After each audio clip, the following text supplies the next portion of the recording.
para hablar sin censura de los temas más importantes y dejar la víbora chillando. Querido Jaime, ¿cómo estás? Te saludo con mucho gusto. Un placer, como siempre, querido Vicente. Adelante. Oye, una de esas declaraciones del presidente Andrés Manuel López Obrador fue en referencia en la mañanera al Washington Post. Se burla el presidente incluso de que el Washington Post, aquel periódico, dice que tumbó con investigación sólida a Nixon, hoy tenga entre sus filas a Carlos Loret de Mola. Yo le agrego también a León Krause, el hijo de Enrique Krause. Y mi querido Jaime, pues solamente me resta decir, suscribo lo que dice el presidente. Sí, aunque mira, yo creo que a veces nosotros los periodistas tenemos la obligación de clarificar, porque claro, una alusión del presidente contra el Washington Post necesita ser puntualizada o por lo menos esclarecida. Mira, yo entiendo que desde el Washington Post de un tiempo acá le ha dado cabida a periodistas o pseudoinformadores como Carlos Loret de Mola, a Leoncito Krause, pero yo creo que vale la pena explicar qué es lo que está ocurriendo en The Washington Post para que vean que esto no es producto de una inquina, de una ojeriza personal o corporativa del Washington Post hacia México en general y el presidente en particular. Yo creo que habría que distinguir porque yo creo que no es bueno meter a todos los periodistas y al propio Washington Post en el mismo saco, sobre todo meterlos en el mismo saco con Carlos Loret de Mola o Leoncito Krause. Por eso creo que vale la pena clarificar y aprovecho este espacio que me das para, platicar rápidamente, no lo voy a tratar de ser ni largo ni aburrido. ¿Tú te acuerdas que en agosto del 2013 Jeff Bezos se hizo con el Washington Post, lo adquirió? Y cuando llega Jeff Bezos, reúne a todos los miembros, a los directivos, entre ellos Marty Baron, que era el entonces director, y les pide, por favor, señores, quiero que este periódico, les dijo Jeff Bezos, sea un periódico global, de alcance global, que tenga una importancia, que deje su huella en todo el mundo. Y desde entonces, pues muchos trabajaron en iniciativas, por ejemplo, cómo hacer que el Washington Post cobre relevancia, gane suscriptores en todo el mundo. Entonces se creó 6 años más tarde, en agosto del 2019, la sección de opinión del Washington Post en español. Y al frente de esta sección en español puso a cargo a un periodista que se llama Elías López. Elías López es el máximo responsable de la opinión internacional del Washington Post, que es una sección que se maneja completamente aparte de la sección de opinión del Washington Post en inglés. Bueno, Elías López a su vez contrató a un personaje, a un periodista que se llama Mael Vallejo, que siempre ha gravitado en los entornos de Claudio X González. Y es entonces cuando nace esta sección encabezada por Elías López y Mael Vallejo, que anuncian, te voy a leer rápidamente los enunciados cuando anunció, dice: nuestra cobertura comienza con una colección de textos que evalúan el primer año de la presidencia de Andrés Manuel López Obrador, elegido con un triunfo aplastante. AMLO, como se le conoce, es el primer presidente de izquierda de México, prometió impulsar una agenda ambiciosa y nuestros columnistas, incluido nuestro colaborador León Krause, van a analizar los logros y las deficiencias de AMLO. Yo encuentro aquí dos problemas con esta declaración de principios cuando nace la sección de opinión en español del Washington Post. Primero, que definen a Andrés Manuel López Obrador como un presidente de izquierda. Y yo creo que podemos coincidir en que López Obrador es todo menos un líder que se pueda caracterizar de izquierda. Es un presidente de corte progresista, de corte populista, en el buen sentido de la expresión de populista, pero no es de izquierdas completamente. Y entonces, además a figuras como León Krause, que van a tratar de analizar los logros y las deficiencias de AMLO. Entonces, ya desde el nacimiento de la sección de opinión del Washington Post en español, ya veíamos que estaba comprometido esta sección en español del Washington Post. ¿Qué es lo que ha ocurrido con el tiempo?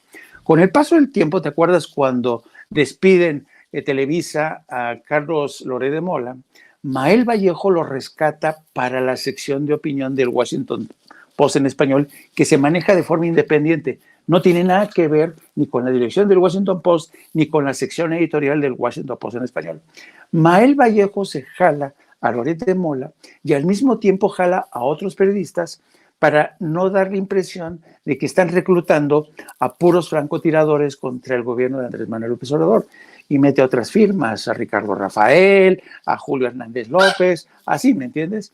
En pocas palabras, lo que intentan es meter una manzana podrida en un saco con varias manzanas más o medio sanas y con eso hacen la licuadora y la lavan el rostro a Carlos Loret de Mola para hacerlo más pasable. Desde entonces, la sección de opinión en español del Washington Post ha tenido problemas porque ha habido protestas de la gente y también han tenido problemas con otros países porque han incluido a plumas que o son completamente de derecha o completamente de izquierda. No hay una pluralidad en la sección de español del Washington Post. Por tanto, yo creo que, y fíjate, ya esto ocurrió en el 2019, 20, 21, 22, ya van para 3 años de inaugurada esa sección y todavía no consiguen el equilibrio. Por eso es que de tiempo en tiempo vemos que la sección de opinión en español del Washington Post, que no figura en la edición impresa, va de desatino en desatino, de artículos que tú ves que te extrañan, ¿no? ¿Cómo es posible que Carlos Loret de Mola publique en el Washington Post a partir de la investigación que se supone que lanzó contra el hijo del presidente para insistir en que el presidente es una amenaza para la libertad de expresión? Entonces, yo creo que es cierto, hay una crisis mundial de los medios de comunicación, pero en el caso específico de la sección de opinión en español, que es una especie barataria, que no tiene que ver con el gran periódico, vale la pena.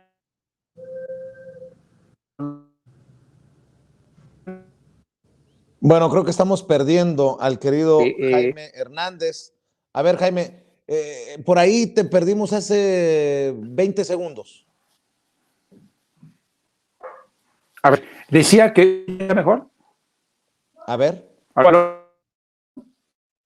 No, creo que seguimos teniendo problemas con tu conexión de internet, querido Jaime Hernández.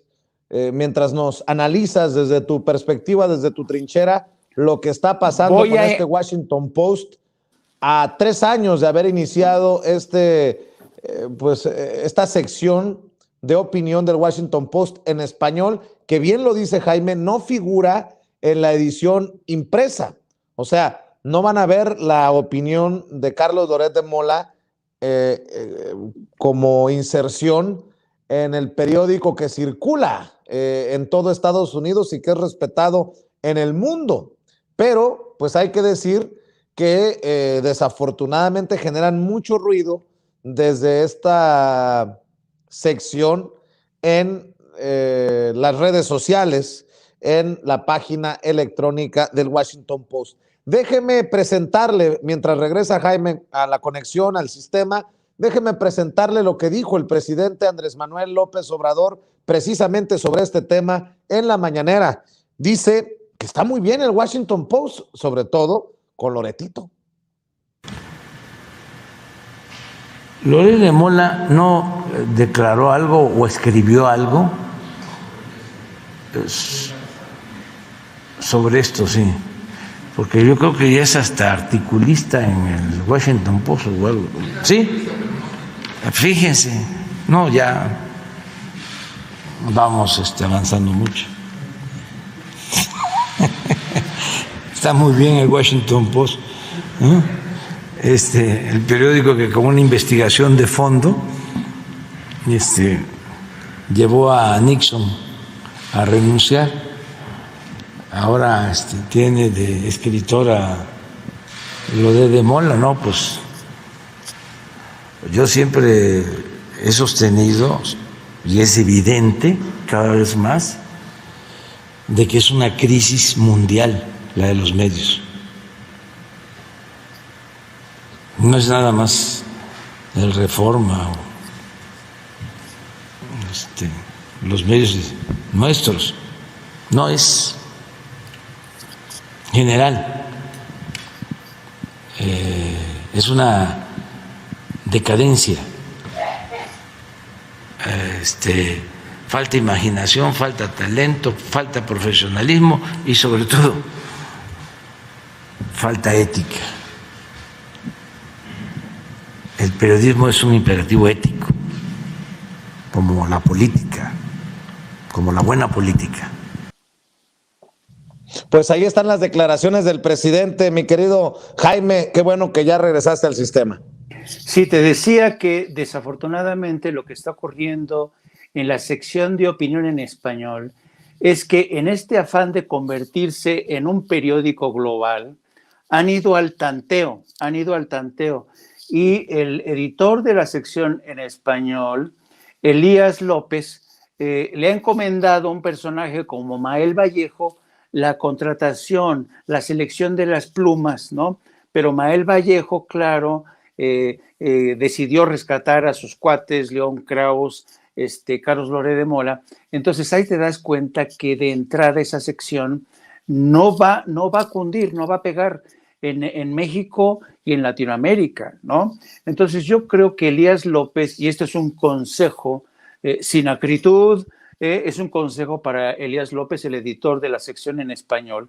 Por favor, Elías, revisa, por favor, las fichajes que hace Mael Vallejo, porque el fichaje de Carlos Loret de Mola le hace daño al proyecto del Washington Post para convertirse en un periódico global. Es decir, yo la verdad, si ustedes hacen un sondeo, se darán cuenta que Loret de Mola no es visto en México como un periodista respetado, ¿no? Entonces, yo también quiero aquí resaltar que a lo que dijo el presidente quería abonar que no es el periódico como tal, ese periódico que efectivamente goza de una gran reputación, porque fue el primer periódico que tumbó a un presidente, que sacó a un presidente de la Casa Blanca. Entonces, no es todo el periódico, sino una pequeña sección que busca hacerse lugar dentro del Washington Post, pero que nadie supervisa esa sección por ese tipo de desatinos. Entonces, no quiero que se confunda la gente, ni el propio presidente, pensando que hay una campaña urdida desde el Washington Post contra México. Ahora, hay que decirlo que el presidente Andrés Manuel López Obrador no está muy perdido cuando insiste en que van a seguir con una campaña de desprestigio desde los medios de comunicación. Así lo dijo también en la mañanera y escucho tu opinión después del presidente, querido Jaime. De que van a seguir todas esas campañas de desprestigio, de mentiras, de calumnias en la mayoría de los medios de información. Es que yo creo que vamos a tener que refrescar información, ¿cómo se dice en el periodismo? Refritear, para sacar información de cuánto recibían los medios. Y ahí nos vamos a quedar nada más en publicidad, porque si nos metemos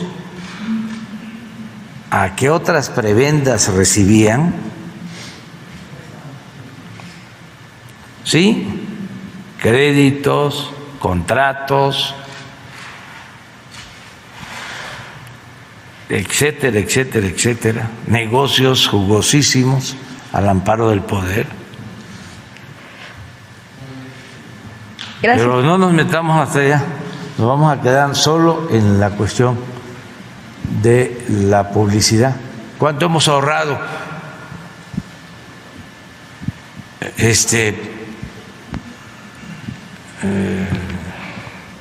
Por eso no ha sido en vano estar recibiendo golpes, porque son becas para estudiantes, bueno, son vacunas. Pues creo que lo dice bien el presidente, pues muchos están ardidos porque ya no reciben lo que recibían del gobierno o ahora vendieron el alma a esas empresas. en contra de este gobierno, mi querido Jaime, pero dice, vamos a refritear, orgullosamente puedo decir que busca refritear la información por la que sin censura estuvo insistiendo, incluso aguantando golpes desde el interior del movimiento que busca la transformación de México. Nos decían, están exhibiendo al presidente porque le insistíamos una y otra vez. En ese entonces nuestro corresponsal era Rafa Herrera, en ese entonces también Toño Ruiz fue a la mañanera, su servidor, para que el presidente diera a conocer la lista de los beneficiados por el chayote disfrazado de publicidad oficial en el sexenio de Enrique Peña Nieto, porque con tantos miles de millones que se repartieron, pues no podemos hablar de publicidad oficial, la verdad, porque llega un punto tal que se convierte en prostitución, salvo que tú digas otra cosa, Jaime, y el presidente pues ya lanza el dardo, ya advirtió que va a refritear esa información para que no se le olvide a la gente que ahí estaban los López Dóriga, obviamente, con más de 250 millones de pesos. Ahí estaba Oscar Mario Beteta, obviamente estaban todos estos personajes que son los que golpean un día sí y el otro también. Sí, mira, yo creo que el tema de la publicidad oficial es un tema que podríamos incluso analizar de forma, en un capítulo aparte, te lo voy a decir por qué. México es uno de los pocos países donde sigue funcionando este sistema, el de la publicidad oficial. En otros países no existe. En España, en países europeos no existe la publicidad oficial. En Estados Unidos tampoco.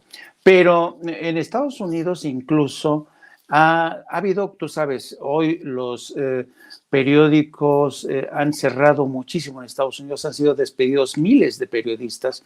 Entonces, muchos gobiernos locales y estatales están estudiando la posibilidad de resucitar el tema de la publicidad oficial porque entienden que los medios de comunicación son necesarios para fortalecer una democracia. Claro, teniendo en claro, marcando condiciones muy específicas bajo las cuales tiene que regirse la publicidad oficial. Ahora, dicho esto, en el caso específico de México, no es que solamente haya existido la publicidad, sino que hubo excesos, a tal grado, Vicente, que yo me atrevería a decir que algunos medios y algunos dueños de medios se convirtieron literalmente en mercaderes de la verdad. Te vendían planas enteras. No es un secreto que periódicos de los más importantes en México vendían sus planas al gobierno o a intereses corporativos para que dijeran lo que querían esos intereses, ¿no? Entonces yo creo que el presidente hace bien. A mí lo que me encanta de López Obrador es que es un hombre ya mayor que habla sin filtro, ¿eh? Como él dice, su pecho no es bodega y qué bueno que hable con la verdad en este caso. Por cierto, mañana la reportera de Contralínea, Nancy Flores, y Contralínea van a dar a conocer la relación que tenía García Luna con varios medios, específicamente con el dueño del Financiero, tú sabes, Manuel Arroyo, que Manuel Arroyo, por cierto, era inversionista también en el país, a pesar de que en el país los directivos del país se burlaban a espaldas de Manuel Arroyo y decían, Manuel Arroyo puede poner todo el dinero que quiera aquí en el país, pero nunca le vamos a permitir que opine sobre nada del país. Entonces, esto se convirtió, querido Vicente, en un gran negocio, en empresas que se dedicaron a comerciar con la verdad. Y yo creo que de eso es de lo que se trata. Y ahora que vengan presuntos paladines que defienden la libertad de expresión para decirnos que antes todo era perfecto, que antes se respetaba la libertad de expresión, que antes los medios eran consecuentes, que hablaban con la verdad, denunciaban injusticias. Eso es mentira, y tú y yo lo sabemos. Yo por eso insisto, querido Vicente, en la necesidad de que haya un proceso de regeneración, de reforma de los medios de comunicación, porque los ciudadanos no merecen ya ser tratados como menores de edad por medios que durante mucho tiempo se convirtieron en propagandistas, en comerciantes de la verdad. pues precisamente nada más para que la gente no vaya a decir, ese pinche Vicente envidioso, exagerado, está escudándose en Jaime Hernández, el gran Jaime Hernández, para tirar calabaza. Pues no, ahí les va. ¿Cuánto recibió Joaquín López Dóriga en el sexenio anterior? Más de 250 millones de pesos. ¿Y qué hace hoy Joaquín López Dóriga? Criticar al presidente con una fotografía que sube a redes Marcelo Ebrard. De eso también habló el presidente Andrés Manuel López Obrador. Échenlo, muchachos, sin el gato, por favor. Truchas, compañeros, hombre, pobre gato, no me lo asusten. Y no me refiero a López Dóriga, no me refiero a López Dóriga. Échenmelo. Y esto es también porque ya ven cuántas cosas dicen, ¿no? Del presidente, ¿no? Que está chocheando. Hace unos días sacó López Dóriga una foto en donde sí, la verdad, estoy, pero muy agotado, muy cansado, chocheando. Y fue su nota, ¿no? Entonces, no hay que enojarnos, esto es así. Entonces, miren al presidente. Bueno, pues Joaquín López Dóriga sí publicó un tuit señalando que en una foto mostraba a un presidente pues demacrado, en mal estado. Pues, ¿qué puede decir un López Dóriga que en este gobierno recibe cero? Cero de los 250 millones que recibió con Enrique Peña Nieto. Bueno, de lo que se tiene registro, de lo que se puede verificar. Querido Jaime Hernández, nada más, porque creo que es el ejemplo más importante de esto que dice el presidente. Pues, ¿cómo va a estar contento López Dóriga? Si en el otro gobierno le daban 250 millones y ahora le pintan el violín, mi querido Jaime. Pero fíjate que es interesante que a Joaquín López Dóriga le traiciona el inconsciente o el subconsciente. Te voy a decir por qué. Fíjate nada más el punto de vista y la perspectiva de Joaquín. Joaquín pone un tuit donde al presidente, ya ves, el presidente estaba mirando hacia abajo, como si el presidente estuviera adormilado. ¿Y qué es lo que firmando? Estaba firmando. Bueno, entonces estaba firmando. Pero ¿qué es lo que hace que Joaquín pone? Y dice, cada día cuidan menos al presidente en Palacio, ¿no? Y entonces yo me quedé pensando, esto me recuerda cómo antes se manejaba, la vieja escuela del periodismo, Vicento, era eso.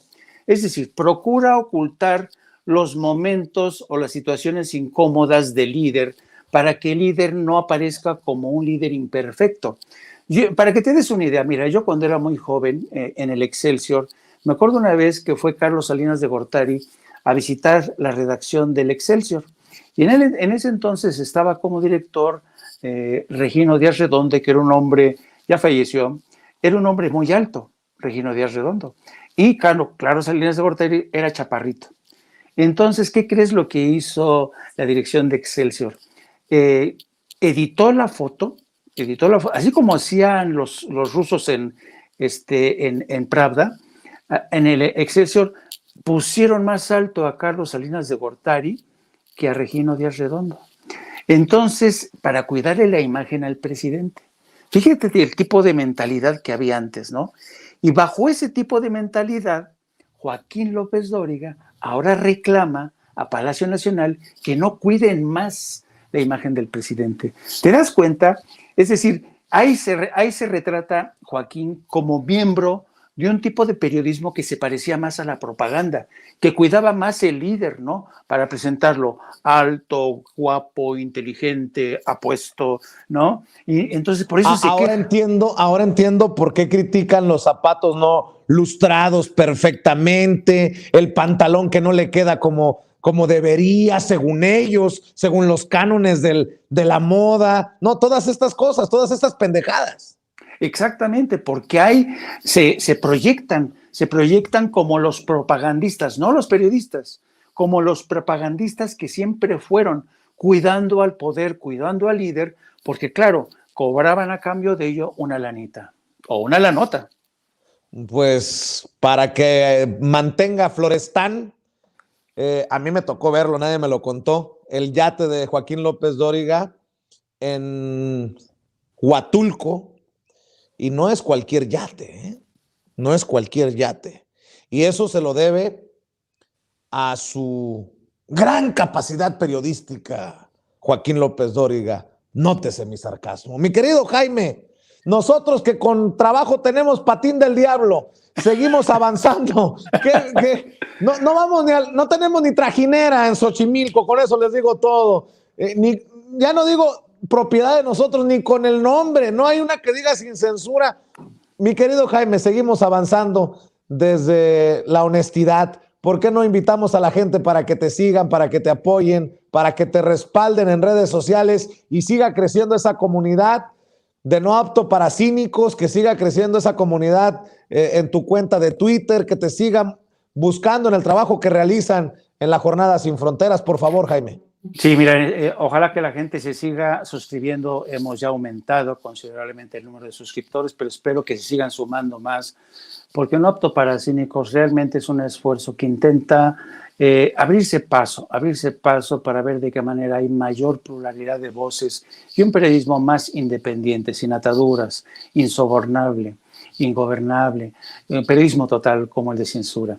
Así es que apúntense a No Apto para Cínicos, transmitimos de las 14 a las 15:30 todos los días, y también síganos a través de nuestras redes sociales en @JaimeJourno o Jaime Journo, y también a través de la sección de la Jornada Sin Fronteras, en donde exploramos el fascinante fenómeno de la inmigración en todo el mundo y de los refugiados, los desplazados, del gran periódico La Jornada. Muchísimas gracias, Vicente, y nos vemos mañana. Claro que sí, un abrazo, Jaime. Gracias a nuestro querido Jaime Hernández, miembro de esta familia Sin Censura, siempre hablando sin pelos en la lengua, sin censura.